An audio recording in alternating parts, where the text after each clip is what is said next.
বিসমিল্লাহির রহমানির রহিম। নোয়াখালী সরকারি কলেজের মানবিক বিভাগের পৌরনীতি ও সুশাসন বিষয়ের দ্বাদশ শ্রেণীর শিক্ষার্থীদের আজকের অনলাইন ক্লাসে স্বাগত জানাচ্ছি।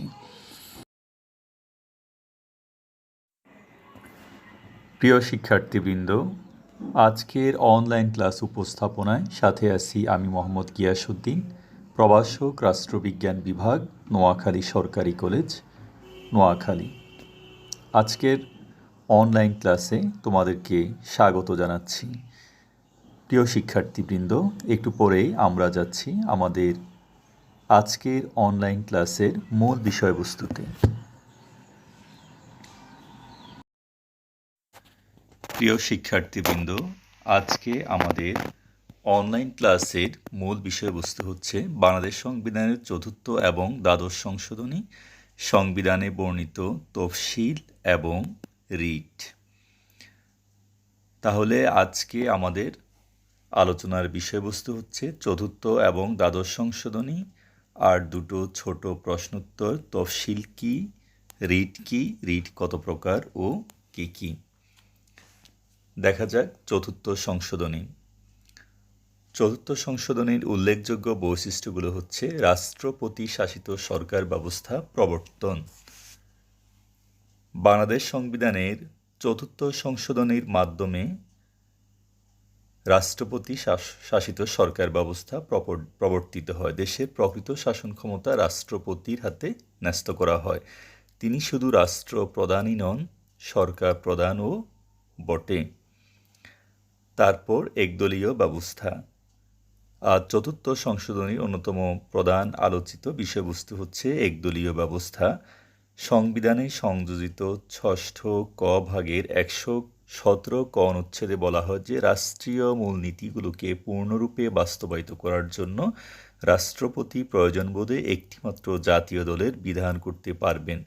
তারপর উপরাষ্ট্রপতির পদ সৃষ্টি। এই সংশোধনীর মাধ্যমে উপরাষ্ট্রপতির পদ সৃষ্টি করা হয়। তারপর বিচার বিভাগের ক্ষমতা। চতুর্থ সংশোধনী দ্বারা বাংলাদেশের সকল বিচারপতি নিয়োগ এবং অসদাচরণ ও অসামর্থ্যের কারণে তাদেরকে অপসারণের ক্ষমতা রাষ্ট্রপতির হাতে ন্যস্ত করা হয়।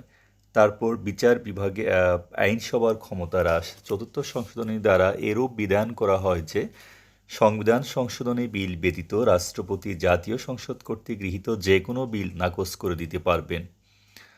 মূলত এই ছিল আজকে চতুর্থ সংশোধনীর উল্লেখযোগ্য বৈশিষ্ট্য। তাহলে আমরা এবার যাব আমাদের দ্বাদশ সংশোধনীতে। প্রিয় ছাত্রছাত্রীবৃন্দ, বাংলাদেশ সংবিধানের দ্বাদশ সংশোধনীর উল্লেখযোগ্য বৈশিষ্ট্য হচ্ছে সংসদীয় পদ্ধতির সরকার পুনঃপ্রবর্তন, উপরাষ্ট্রপতি পদ বিলুপ্তি। উপরাষ্ট্রপতির পদ বিলুপ্তি অর্থাৎ চতুর্থ সংশোধনীর বিপরীত হচ্ছে দ্বাদশ সংশোধনী। তাই চতুর্থ সংশোধনীর সাথে দ্বাদশ সংশোধনীর একটা বিপরীতমুখী সম্পর্ক। যে সংশোধনী চতুর্থ সংশোধনীর মাধ্যমে সংসদীয় পদ্ধতির পরিবর্তে রাষ্ট্রপতি পদ্ধতির সরকার ব্যবস্থা প্রবর্তিত হয়, আর দ্বাদশ সংশোধনীর মাধ্যমে সেই ব্যবস্থা পরিবর্তন করে আবার পূর্বেকার ন্যায় সংসদীয় পদ্ধতির সরকার ব্যবস্থা পুনঃপ্রবর্তন করা হয়। তারপর হচ্ছে উপরাষ্ট্রপতির পদ বিলুপ্তি। সংবিধানের দ্বাদশ সংশোধনী আইন দ্বারা উপরাষ্ট্রপতির পদ বিলুপ্তি হয়। এই আইনে বিধান করা হয় যে রাষ্ট্রপতির পদ শূন্য হলে বা কোনো কারণে রাষ্ট্রপতি তার দায়িত্ব পালনে অসমর্থ হলে জাতীয় সংসদের স্পিকার অস্থায়ীভাবে রাষ্ট্রপতি দায়িত্ব পালন করবেন। আবার রাষ্ট্রপতি নির্বাচিত হবেন সংসদ সদস্যের ভোটের মাধ্যমে। তাহলে এখানে জানা গেল যে রাষ্ট্রপতি জাতীয় সংসদ সদস্যের ভোটের মাধ্যমে নির্বাচিত হবেন। আর প্রকৃত ক্ষমতা থাকবে, অর্থাৎ নির্বাহী ক্ষমতা থাকবে প্রধানমন্ত্রীর হাতে। রাষ্ট্রপতি প্রধানমন্ত্রীকে নিয়োগ করবেন, অর্থাৎ সংসদে নিয়ম অনুযায়ী সংখ্যাগরিষ্ঠ আসনে জয়ী দলের নেতাকে রাষ্ট্রপতি প্রধানমন্ত্রী হিসেবে নিয়োগ করবেন। প্রিয় ছাত্রছাত্রীবৃন্দ, আমাদের যে পরীক্ষায় উদ্দীপক তোমাদেরকে এভাবে দিতে পারে যে চতুর্থ এবং দ্বাদশ সংশোধনীর মধ্যে কি সম্পর্ক এবং কয়েকটি বৈশিষ্ট্য দিয়ে তাদের যে সম্পর্ক সেগুলো তোমাদের দেখাতে হবে। অর্থাৎ এখানে বিপরীতমুখী যে সম্পর্ক সেটা তোমাদেরকে খুঁজে বের করতে হবে। সংবিধানের ত্রয়োদশ সংশোধনী। ত্রয়োদশ সংশোধনী ছিল অবাধ ও সুষ্ঠু নিরপেক্ষ নির্বাচন অনুষ্ঠানের জন্য নিরপেক্ষ নির্দলীয় তত্ত্বাবধায়ক সরকার ব্যবস্থা প্রবর্তন।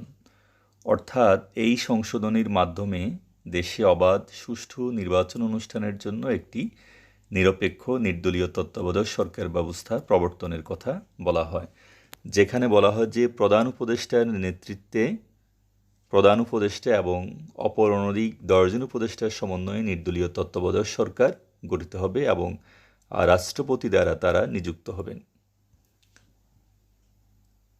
অবশ্য পরে পঞ্চদশ সংশোধনীর মাধ্যমে তত্ত্বাবধায়ক সরকার ব্যবস্থা বাদ দেওয়া হয়। তাহলে আমরা একটু আগে যেটা আলোচনা করলাম যে চতুর্থ এবং দ্বাদশ সংশোধনীর মাধ্যমে যে সম্পর্ক, সংশোধনীর মধ্যে যে সম্পর্ক, ঠিক তেমনিভাবে ত্রয়োদশ এবং পঞ্চদশ সংশোধনীর মাধ্যমেও একই রকম সংশোধনীতেও আমরা একই রকম সম্পর্ক দেখতে পাই। ত্রয়োদশ সংশোধনীতে যেমন নির্দলীয় তত্ত্বাবধায়ক সরকার ব্যবস্থার অধীনে নির্বাচনের কথা বলা হয়, তেমনি পঞ্চদশ সংশোধনীর মাধ্যমে আবার এই ব্যবস্থা বাতিল করা হয়, এই ব্যবস্থা তত্ত্বাবধায়ক সরকার ব্যবস্থার বিলুপ্তি সাধন করা হয়। তাহলে আমাদেরকে গত ক্লাসে এবং আজকের ক্লাসে যে উল্লেখযোগ্য সংশোধনীগুলো আমরা আলোচনা করলাম এগুলো আমাদেরকে একটু দেখতে হবে এবং এর বৈশিষ্ট্য অর্থাৎ উল্লেখযোগ্য বৈশিষ্ট্যগুলো মোটা দাগে আমাদেরকে পড়ে ফেলতে হবে। তাহলে কেবল আমরা উদ্দীপকগুলো ধরতে পারবো এবং আনসার করতে পারবো।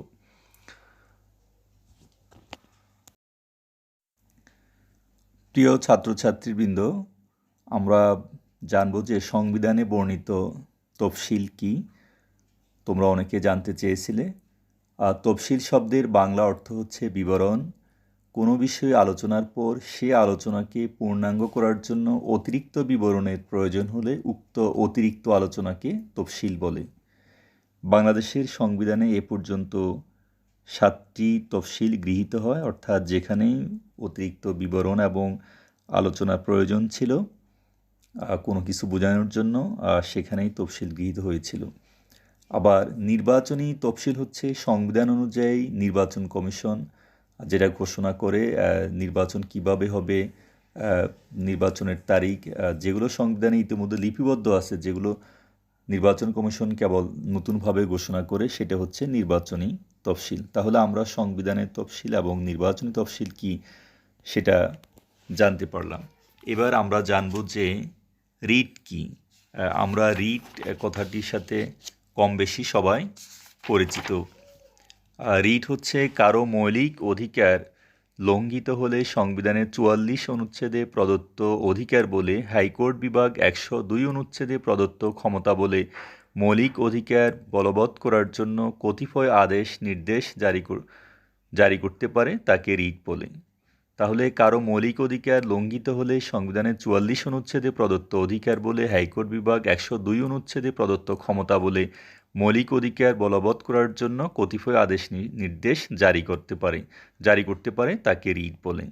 আর রিট সাধারণত 5 প্রকারের হয়। আমরা অন্য ক্লাসে যে রিটের যে ক্লাসিফিকেশনগুলো সেগুলো আমরা পূর্ণাঙ্গভাবে আলোচনা করব। আপাতত আমরা রিট কি সেটা জানলাম। অর্থাৎ মূলত মৌলিক অধিকার নিশ্চিত করার জন্যই রিট শব্দটি ব্যবহার হয়, অর্থাৎ রিট প্রক্রিয়াটি ব্যবহার করা হয়। প্রিয় ছাত্রছাত্রীবৃন্দ, ধন্যবাদ সবাইকে। আজকে আমাদের ক্লাস এই পর্যন্ত। আল্লাহ হাফিজ।